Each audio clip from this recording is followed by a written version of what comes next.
घोडा फेकताना एक लक्षात ठेवायचं, आपल्याला शोल्डरची ताकद वाढवावी लागते. ठीक आहे, कारण इथून आपल्याला झटका द्यायचा, तेव्हा शोल्डरमध्ये ताकद राहील तेव्हा घोडा जाते. त्यासाठी काय करायचं, शोल्डरचा व्यायाम करायचा. ठीक आहे, हे 3 वेळा रेपिटेशन मारायचे 10 बरोबर. मोठाची पकडी मजबूत व्हायसाठी काय करायचं, या पद्धतीने टेस्ट मारायची. ठीक आहे,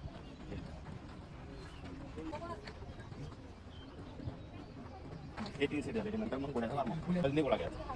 4 किलोचा भेटतो हा 4.5 किलोचा आहे. 4.5 किलोच्या घोड्याने काय करायचं, ते करायचं फास्ट म्हणजे वर नाही, हळूहळू याच्या पद्धतीने त्यांना काय होतं, हे मजबूत हे दोन्ही हातात. त्यानंतर असा घ्या. ठीक आहे, हे एक झालं, ते उलट सीधे घ्यायचं. ठीक आहे, त्यानंतर कमराचा घेतो. कमराचा हे फक्त हळू नाही घ्यायचं असं. ठीक आहे, ते अंतर घ्या,